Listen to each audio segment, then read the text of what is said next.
Marie Osmond has, for the most part of her life, been a public figure. It seems like she had it all, from her days of singing with her famous family to becoming a TV star. A woman whose hardships were unnoticed by the world was hiding behind her songs and smiles. Her journey was molded by unimaginable heartbreak, hidden struggles, and catastrophes. And now that she's 65 years old, her life is far from the glamorous days we remember. Come explore her life with us as we compare it to her present-day self. Marie Osmond's early years and rise to stardom. Olive Marie Osmond came into this world in Ogden, Utah on October 13, 1959. The enormous Osmond family included 8 sons and 1 daughter, and she was the sole daughter among them. Her Latter-day Saint parents, Olive May and George Verl Osmond, inculcated a strong faith in their children. Tom and Verl were born deaf, while the other 2 of her brothers got their start as barbershop quartet singers.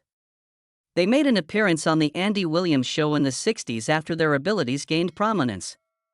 The family relocated to Los Angeles in pursuit of greater success, and they quickly found themselves engrossed in the entertainment industry. In 1964, Marie made her television debut on the Andy Williams Show at the tender age of 4. Marie had an incredibly showbiz-related upbringing, in contrast to the typical childhood for females who played with dolls and went to school. She spent a lot of time at home with her mom and her little brothers, Jimmy, Verl, Tom, and Donnie. Donnie was the one she felt the closest to among her brothers. Donnie and I were rowdy playmates who never let our mother a moment to rest, Marie recalled saying herself at one point. But those carefree days as a kid weren't all play. They never really lived without music. For example, when they would jam out, practice their instruments, or compose music. Even after all these years, I can still vividly recall that there was never a moment when music was not being performed, composed, or sung throughout my childhood.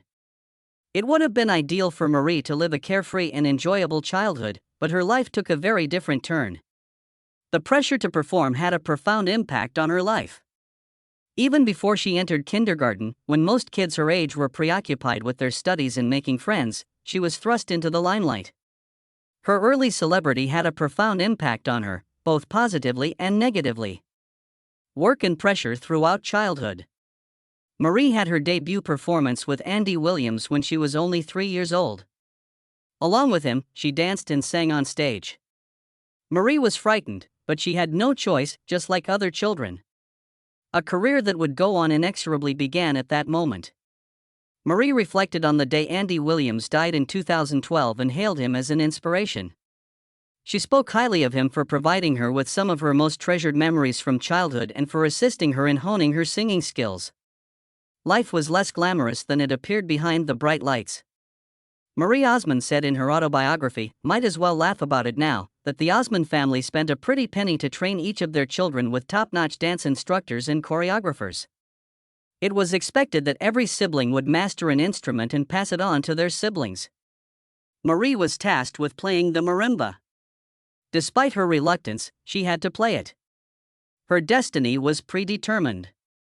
Marie, reflecting on her childhood, spoke on the hardships of enduring such a demanding environment.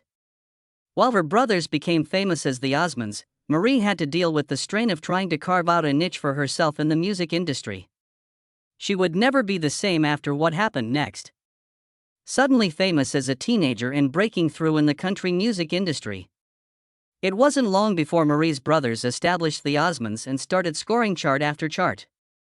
When Marie's family observed her achievement, they thought she might also be successful on her own. But Marie opted to promote herself as a country performer rather than follow in her brother's pop music footsteps.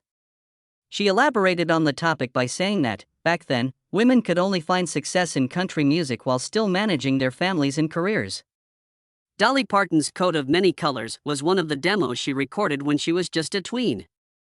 After hearing the demo, MGM Records' Don Ovens was so enamored that he signed her to the Nashville branch of the label. When Marie was just 14 years old, everything changed. After its 1973 debut, her rendition of Paper Roses quickly rose to the top of Billboard's Hot Country Songs chart. She achieved the feat of becoming the youngest female artist to ever have a #1 country single with this. Meeting Me in Montana, There's No Stopping Your Heart, and You're Still New to Me were some of the subsequent top charting singles. Donnie and Marie, a variety program that Marie co-created with Donnie, ran alongside Marie's solo career. The show was so popular that it ran until 1979, making the two of them famous all over the world. However, Marie's laughter, dance routines, and duets belied the fact that she was still burdened by the same childhood expectations. Her life had been turned upside down by the demands of fame, which had taken all she had. New difficulties in her professional and personal life began in the 1980s. Challenges with innovation and subsequent professional success. When the Osmonds ran into money problems in the early 1980s, they lost a lot of their wealth. She helped out by performing with her siblings, but she also made an effort to be more independent. Her own variety program, Marie, which she launched, was short-lived. When she signed with Capitol Records in 1985, she quickly went back to her country music origins. It was worthwhile. She had more #1 singles with the release of her album, There's No Stopping Your Heart. Marie began branching out into other endeavors in the 1990s. Her unique collection of collectible dolls shot her to stardom on QVC. Her 1994 Broadway debut was in The King and I as well. During her tenure on a network chat show with Donnie from 1998 to 2000, she freely discussed postpartum depression, which was one of her greatest problems. The book Behind the Smile was published as a result of her candor. She wrote about her struggles with postpartum depression and her eventual recovery in her memoir, My Journey Out of Postpartum Depression. From her 2004 radio series, Marie and Friends, to her 2007 appearance on Dancing with the Stars, Marie continued to take on new ventures in her later years. While she was performing at the Flamingo Hotel in Las Vegas in 2008, she and Donnie got back together for another residency. Until 2019, their show lasted for over a decade, demonstrating that admirers adored the brother-sister team. The process of self-reinvention was ongoing for Marie. She made a triumphant return in 2016 with Music is Medicine and again in 2021 with Unexpected, following her 2010 solo album I Can Do This. She made appearances in other Lifetime films, including the 2020 Christmas edition, and co-hosted The Talk from 2019 to 2020. Marie Osmond has had an incredible, if challenging, journey from a tiny girl who sang on stage with Andy Williams to a country star, Broadway actor, doll designer, and TV personality. Speaking of which, her battle with anorexia and bulimia was a heavy secret she carried behind her smile. She was subject to tremendous weight-related pressure throughout the 1970s, when the Donnie and Marie show was at its peak. She talked about the life-altering event in an interview with Page Six. According to her, a studio head informed her, "You're an embarrassment to your family," when they pulled her aside. That's a lot of weight. The inability to control one's food intake led to the impending layoff of 250 individuals. Anyone can be broken by words like those. It was especially devastating for the adolescent. Might as well laugh about it now is Marie's account of how this incident led her to engage in unhealthy behaviors. She said that she would pretend to eat breakfast and dinner 3 times a week while actually subsisting solely on water, lemon juice, cayenne pepper, and maple syrup. I still didn't think I was skinny enough, she admitted. Even when my hunger made me too weak to do the show's dance routines. The end of the show didn't alleviate her problems. Even as an adult, she was haunted by her body image. People started paying attention to eating disorders after singer Karen Carpenter's 1983 death. It was a watershed moment in Marie's life, though. She became aware that her fans were influenced by her self-presentation. She received letters from pregnant women who wanted to know how they might achieve her look. At that moment, she realized she had to make a change. Because of what she said thereafter, my perspective on my body image was forever altered. However, she had to fight more than only eating issues during that time. The continual scrutiny from other celebrities who also struggled with self-confidence in the limelight was another blow. With music, comedy, and visits by some of the biggest artists of the period, the Donnie and Marie program was a huge hit. Although it appeared to be a great job to outsiders, Marie frequently experienced nightmares while working there. The show premiered when she was 16 years old, and in her biography, Might As Well Laugh About It, she said that being in the company of famous singers and actors made her feel insignificant. One of those life-altering experiences was meeting Cher. She reflected on how her self-esteem took a hit after her and Donnie's appearance as guests on Sonny and Cher. "I felt like the swanky newcomer," she said. Cher was never one to blend in. She could have done anything, but I was afraid my discomfort would get the best of me. That was just the beginning. Jacqueline Smith, Cheryl Ladd, and Farrah Fawcett, who had recently shot to fame thanks to her iconic red bikini poster, were among the celebrities that shared Marie's stage. Along with Raquel Welch, she was a stage partner. An attractive woman famous all around the globe. It was too much for a teenager. According to Marie, she went into a deep depression after comparing her appearance to Raquel Welch's on stage. "It was challenging to emerge from my dressing room without feeling like a complete pretentious doll." The celebrity battled with self-doubt every time she took the stage, but the audience witnessed an assured performer. Many kid stars would have crumbled under the weight of these doubts. However, Marie's difficulties persisted and extended into perilous environments and events that no child ought to have to endure. Becoming a kid star is a tough life. Marie began her employment at the tender age of 3. This meant that she was exposed to the careless treatment of children at an early age in her line of work. She wrote, "In some situations, I was treated more like a product than a person," in her biography Behind the Smile. She told a story that was really disturbing. She shot a commercial in Japan when she was only 11 years old. The unimaginable occurred while filming on a ship. There was a capsize. Out of nowhere, Marie was swimming in the middle of the ocean full of sharks. Although her rescue was a relief, the terror was far from over. She was not sent home but rather compelled to return to the scene in order to continue filming. She was parched, sunburned, and worn out by the weekend's end. There was very little protection for kid performers at the time, and this was only one example.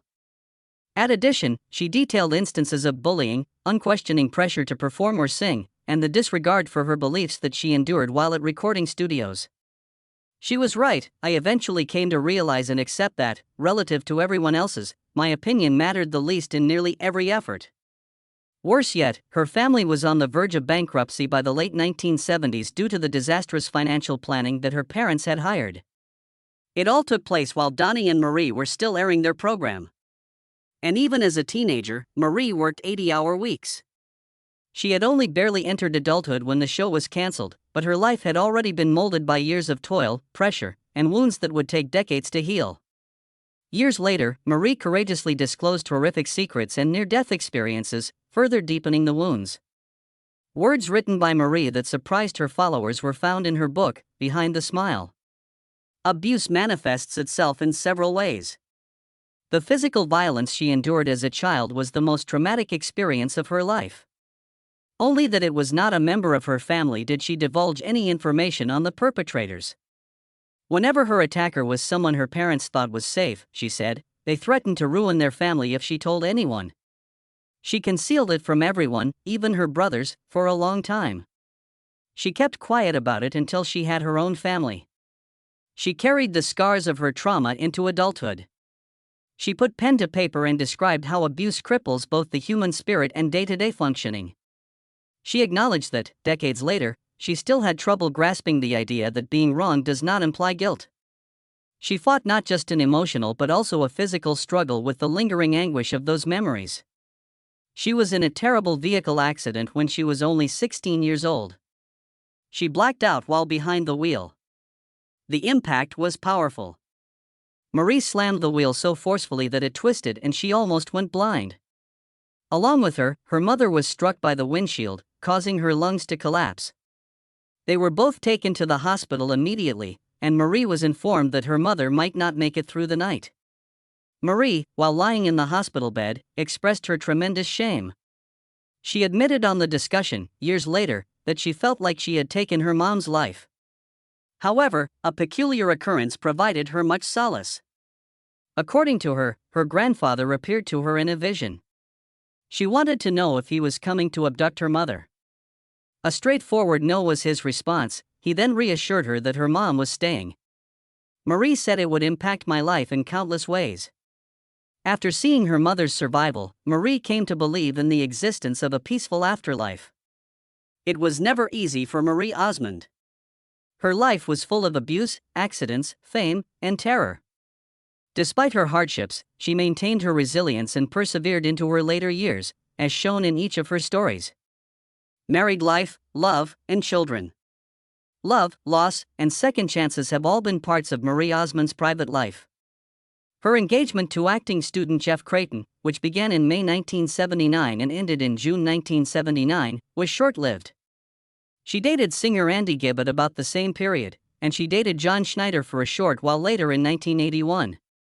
Stephen Lyle Craig was a Brigham Young University basketball player when she wed him for the first time in 1982.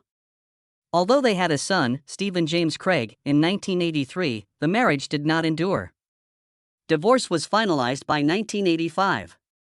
In a subsequent piece of writing, I mentioned that my then-husband Steve and I had tried multiple times to salvage our brief marriage, but no luck. The tabloids were following my every move, and the paparazzi followed suit.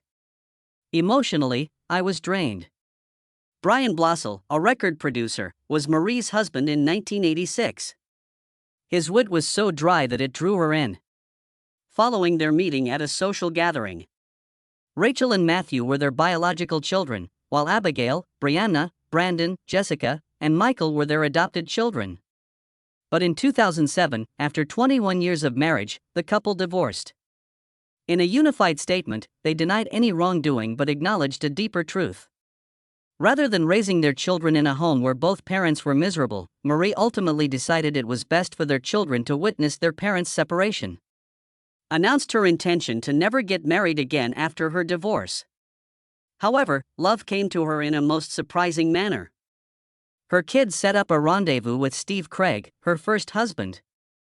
After rekindling their romance, they covertly dated for 2 years before tying the knot again in 2011. Marie wore the same dress from their 1982 wedding as she made her way down the aisle at the Mormon Temple in Las Vegas. "Things you thought were so important aren't," she explained later in an interview with People magazine. "Relish moments spent with my spouse. You won't meet a nicer man than him. He pays close attention to people's needs and is always willing to help." Tragically, her family went through a difficult time that no mother ever wants to go through, even though she was finding love again and enjoying life. Anguish and the death of a kid. Michael Osmond, who was 18 years old when he died by himself in 2010, was the son of Marie Osmond. Horror. Loved ones were stunned and grieved by the news. Marie gradually began to discuss what had transpired. She disclosed on the discussion that he was a victim of severe bullying from the time he became sober until he took his own life. "Yes, I have the texts. I can't stand them." Although she wished the bullies would face consequences for their brutality, she confessed she never addressed them. However, the pain persisted. It was only 1 week after his death that Marie decided to go back to her job. A lot of people shamed her for not taking further time off because of it. She elaborated by saying she did it for the benefit of her other kids. She wished to demonstrate to them that life must continue, even when faced with insurmountable odds. The burden of his loss remained with her even after all these years. "You know, I don't think you're ever through it," she confessed on CBS Sunday Morning, 9 years after Michael's death. "It will hit you just as hard as the day it happened, I believe, after God gives you a break. Your legacy will have far-reaching consequences. Grief, as those words demonstrated, is eternal. It may transform, but it remains." Marie was about to confront yet another problem that would impact not just her but also her children. Her life had already been filled with many challenges.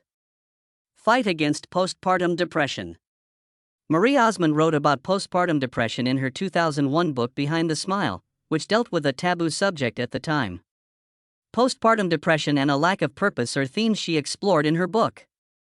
She went on to say that her kids would gauge her emotional state before approaching her, as her melancholy had become routine.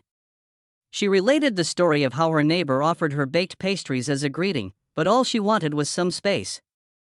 "I was completely consumed by despair."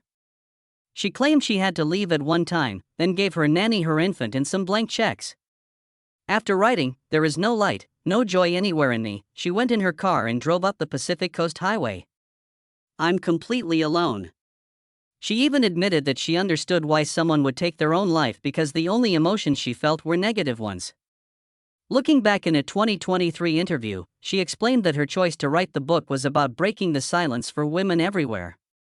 But even as she spoke about her depression, she also faced criticism for the way she loved and supported her own daughter. Love, acceptance, and cruel reactions. In 2013, Marie Osmond sat down with Diane Sawyer. During the interview, she spoke about her daughter, Jessica, who had come out as gay. For Marie, there was never a question of love. She said it broke her heart, not because of who her daughter was, but because she knew how cruel the world could be. Marie has always been outspoken about marriage equality. She told Sawyer, "My daughter deserves everything she desires in life. She's a good girl. She's a wonderful child. I don't think God made one color flower, I think He made many." On the talk, she also described the cruelty she faced after attending her daughter's wedding. Her message was simple. You should never shame anyone, especially for loving your child. Unfortunately, not everyone in her own family agreed. Her brother, Alan Osmond, condemned being gay as a choice and even hosted an event in Utah called Celebration of Marriage. Every child deserves a mom and a dad. Despite the backlash, Marie stood firm. She reminded the world that love should never be conditional. She believed that her daughter and every child deserved happiness.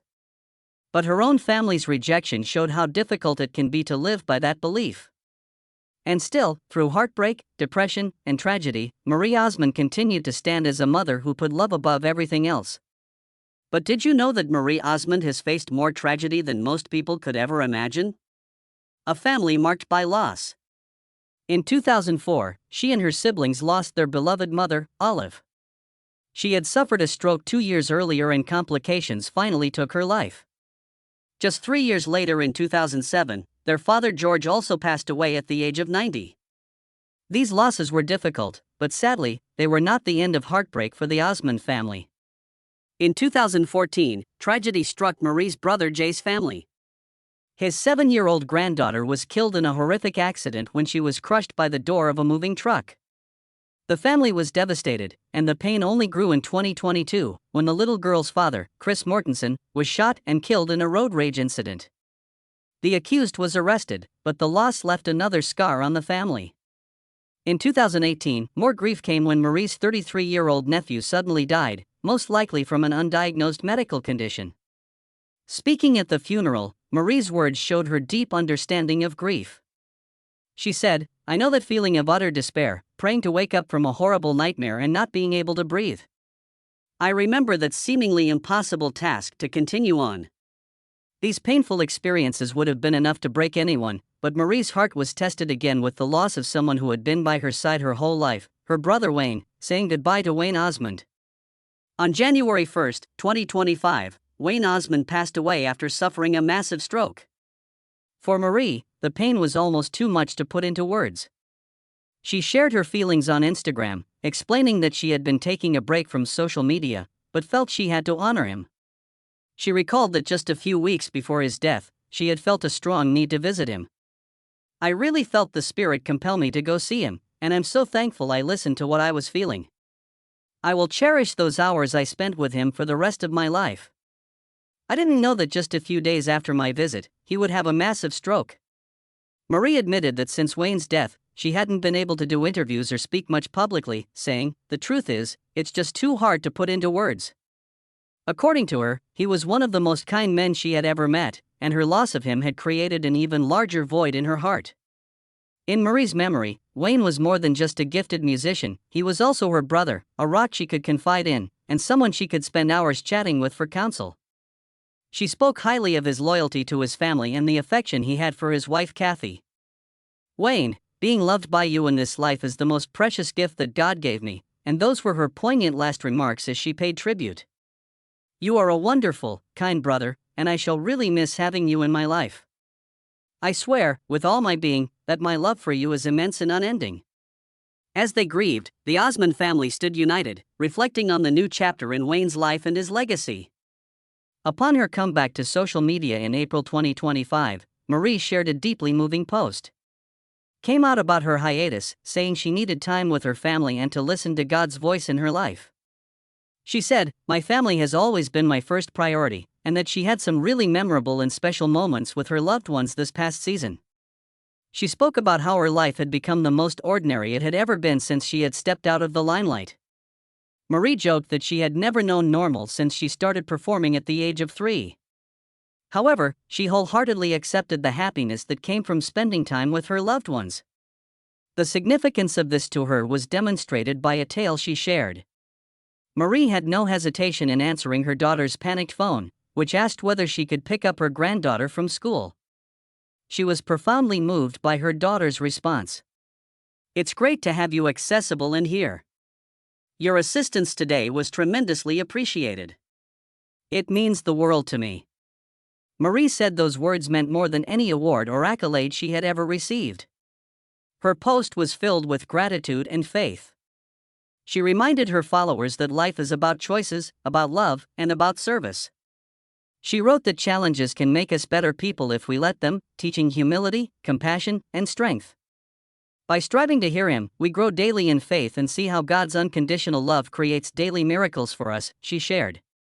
She also spoke about her continued work with the Children's Miracle Network, which she co-founded. She celebrated its 42nd anniversary and paid tribute to her dear friend, Joe Lake, one of the co-founders who had recently passed away. "He was a man full of love and compassion for others and had a heart totally dedicated to service," she wrote. Through her message, she reminded everyone that service and love are the greatest gifts in life. She closed by thanking her fans, calling them family, and reminding them how much she loved them.